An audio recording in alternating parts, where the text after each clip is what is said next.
My name is Benjamin Genocchio, and I'm the director of the ARMORY show, New York's oldest and largest art fair. I was born in Australia. My mother's Australian, my father's Italian. I studied arts and law at the University of Sydney, but as a child I'd lived in Colombia in South America, so I grew up speaking Spanish.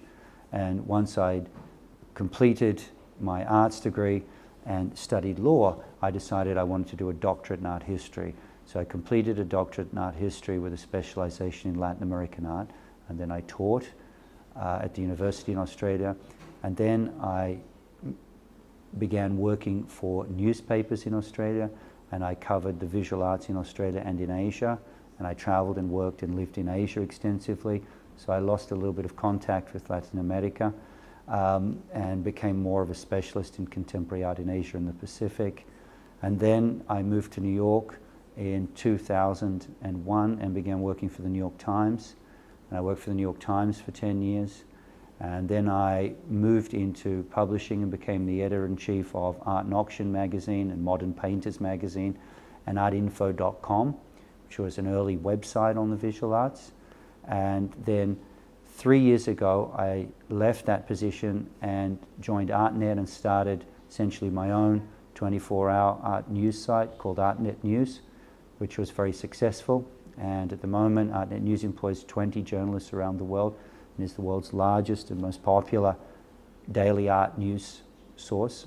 And then in January this year, I was offered an opportunity to take over the ARMORY show. I don't come from an art fair background, but as somebody that's lived and worked in New York for nearly 20 years and has an intimate knowledge of the fair and understanding of what the conditions of success for an art fair are, it was felt that I would be an appropriate candidate for that job.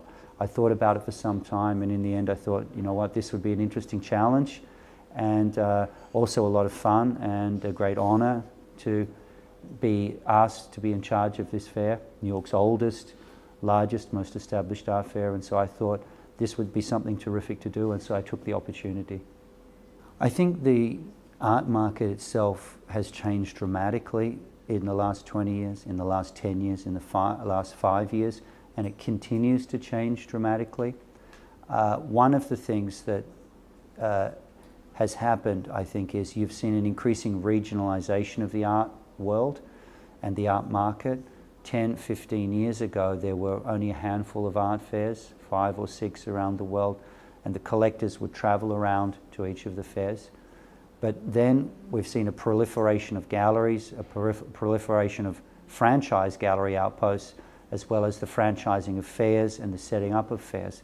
And the difference today is that essentially the dealers and the fairs now serve the collectors where they live, rather than the collectors traveling to a few destinations to buy art.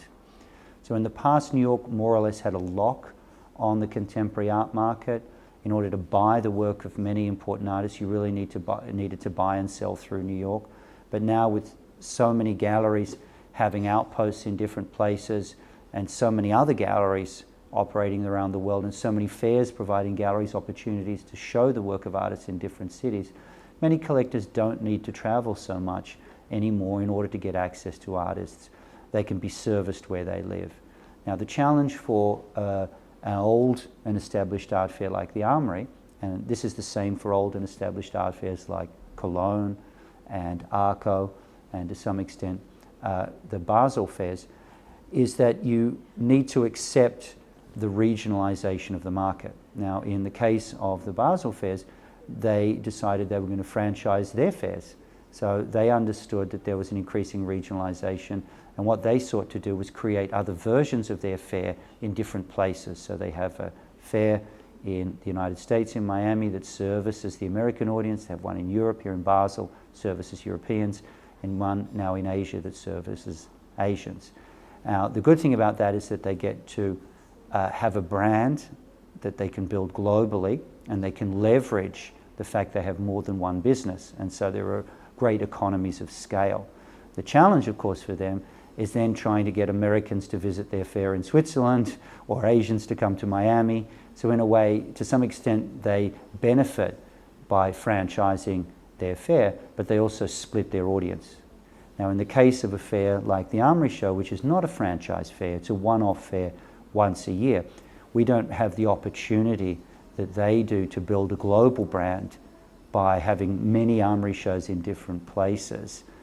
So what we have to accept is that we don't have the resources to build a business, and we have to compete with all of these other fairs.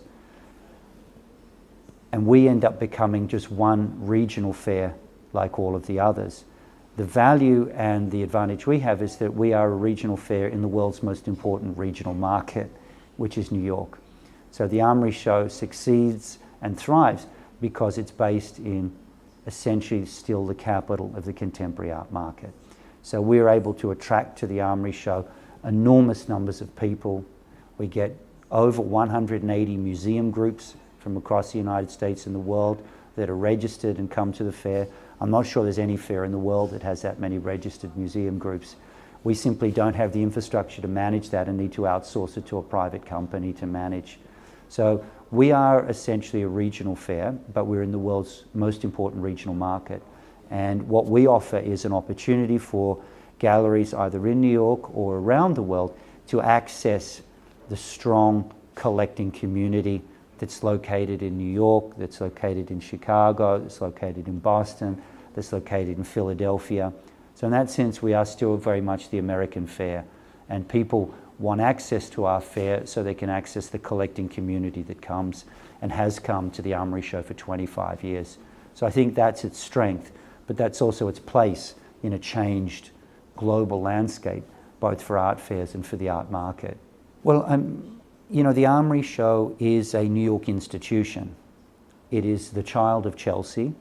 It was founded in its modern iteration in 1994 by a group of New York dealers who were not allowed to show contemporary art in the Art Dealers Association Fair. The oldest fair in New York is an Art Dealers Association Fair. It's a trade fair run by the art dealers. It's a small fair. And in the mid-1990s, they would not allow contemporary art to be shown at that fair. And so a series of dealers in New York, Matthew Marks, Colin Deland, Pat Hearn, started their own fair in the Gramercy Park Hotel. That was also the same year in 1994 that Matthew Marks opened the first gallery in Chelsea. So that's why the Armory Show is very much the child of the Chelsea contemporary art world that grew up and became the world's largest and most important consolidation of contemporary art galleries, and where the most amount of contemporary art is bought and sold on a day-to-day basis anywhere in the world. So the Armory Show was born by those dealers. It grew up to service that need and grew to support Chelsea in New York as a contemporary art capital. And so it's very much tied to that history of New York as a contemporary art capital, and it's very much tied to the development of the market for contemporary art in New York. And so I'm not sure it makes sense for that fair, given its history, given its association with New York. For instance, our partner is MoMA. We support acquisitions at MoMA for the fair. We also donate money to cancer foundations that support artists that don't have money for medical care. So it's essentially a fair that's very much connected to the contemporary art community in New York. And so I think to move beyond that, you'd need to look seriously at what the purpose of that would be. And I think in this day and age, fairs that are born in regional centres by people that are connected to those communities tend to make more sense than franchise fairs moving into those places. And I think this is one of the challenges that Frieze deals with in New York, that essentially they're looking to franchise what is a London fair in a New York environment, and why the idea of a tent in Regent's Park may work, but it doesn't work on Randall's Island in the middle of the East River. And so there are enormous challenges with taking a brand like the Armory Show and trying to introduce it in a community where you have no history, no connection, no relationships with the people. And so, you know, while I'm not ruling out the idea that the Armory Show at one point could franchise into another fair, I think the art world has changed. I think the conditions for success in having a franchise fair operation are very different, and the Basel community and company has done a very good job of that, but they're also an art fair company. That's all they do, and so they're invested in building the infrastructure that's required to manage fairs on a global level in different places. And so I think there are many practical questions that go into this. I think the fairs have become a de facto ranking system for galleries, and in and among that, what's happened is that you now have a ranking system for fairs. And I think the only fair that really operates on a global level is probably the Basel fairs, because they're able to invest so much money in providing services. Now, certainly I think Frieze has tried to compete with them, but they're not able to offer the level of service that the Basel fairs are able to offer. I think most people will tell you that there are too many fairs, and that there's an argument that not all of those fairs will or should survive. I don't really know the answer to that. I think fairs essentially service their clients, who are the galleries, and the galleries in turn are looking to connect with local clients who are collectors. So the extent to which a fair, wherever it is, can service the needs of its clients, who are the galleries and the collectors, then I think there's a compelling reason for them to exist. Now, not all fairs are functioning businesses.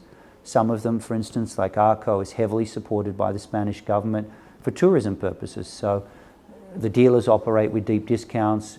They fly in the collectors to buy. Or, for instance, the fairs in the Gulf nations are supported by the local government or individuals because they have a broader cultural purpose. In the case of the Armory Show, it's a very strong and functioning business located in the world's most important regional market. We receive around 700 and something applications from galleries around the world every year for 200, 220 spots. And so the demand to participate is definitely there. And we also have the history and tradition and relationship with the collectors. And so many of the dealers want to come in order to access those collectors. I mean, we have a VIP database of 22,000 people that they've been building for 25 years. And so that kind of connection between the galleries and the clients is really what makes an art fair operate. And I think if the fair can deliver the collectors to the galleries, then there's a compelling reason for it to exist as a business, But as I said, not all fairs function as businesses. Well, I mean, there are a few questions there. The question of the challenge of the digital world to the contemporary art market, that's a big and difficult question. And I think there's certainly room for transformation in the way art is bought and sold online. The extent or the pace at which that change will happen is unclear to me. As someone that's worked for 20 years in journalism and watched the way in which the internet transformed the buying and consumption of information. To some extent, people still want a physical experience with artwork, and the more expensive the artwork, the more they want the physical experience. So I think you're going to find the future of the art market online will be what I call click and mortar, all right? That instead of the brick and mortar business, which is a physical structure, it will be part physical structure, but it'll be part online. So it'll essentially remain click and mortar. That is, it'll be part online and part physical structure. But I don't think the art market is going to go entirely online. So that would be my answer to that for the minute. As to the future of the market itself, I mean, it seems very strong. The discovery of artwork as an asset class by the finance community has injected an enormous amount of money into the art system. It's also created a kind of a credit structure that underpins the art world, in which large amounts of money are now loaned to dealers and to collectors and to buyers of artwork, and that finances and fuels higher prices, greater transactions, more fluidity. So the pushing of money into the contemporary art market through the finance sector has grown the art market tremendously in the last 5 to 10 years. And in fact, the number of art lending agencies has multiplied dramatically. And essentially, these are people that are prepared to lend money either against galleries, against collector inventory, against future finance transactions at an auction house. And so there are many ways in which you can participate in the art market using credit resources. And I think that expands and grows the market. And so this is an area where it's not clear to me how this will play out, but it's based on the assumption that artworks are are assets and have an underlying value. And so long as the finance community continues to treat artwork as an asset, I think you'll see a continued growth in the art market as more and more money gets poured into it. No, I mean, most art fairs devote space to institutional booths. For instance, the Byler Museum has a booth at the Basel Fair, the New Museum has a booth at the ARMORY show, and usually what these booths are an opportunity for the institution to sell prints or raise money. And so most art fairs will support non-profit institutions that they have a relationship in some way. So they say we provide several booths at the ARMORY show at a very discounted rate or free of charge to non-profit museums in and around New York. Well, I mean, it's very clear that art is a financial asset. I mean, UBS may not lend directly against art, but it outsources the lending of art or lending against art by its clients to third-party banks. They just simply don't want it on the balance sheet. But firstly, UBS is one of the largest corporate collectors of art in the world. They value their asset as far as their balance sheet is concerned. They may not lend directly against art, but they certainly outsource lending for their clients to other banks. There are dozens of banks around the world that will lend against art assets, sometimes independently or sometimes against a sort of a basket of collateral. There are banks that will lend galleries money to purchase spaces or to finance participation in art fairs. So clearly the finance community treats art and galleries as functioning businesses and artworks as assets. How they value those assets, I think, is up to them. Certainly artworks are more complicated assets than stocks, right? High transaction costs, low liquidity. But I think to say that UBS doesn't value art as an asset, I wouldn't think that's correct. They're certainly invested in making relationships with collectors at fairs. They underwrite the Art Basel franchise. I think it's a really good question. I think the answer to your question is yes, that being contemporary today in 2016 really means being global. It also means being local, but it very much means being global, at least having an understanding of what's happening globally and making work or operating or being able to speak a language that allows you to participate in a global conversation. And I mean that not just for artists, for curators, for critics, for art fair directors as well. So I would agree with you that being contemporary today really means being global.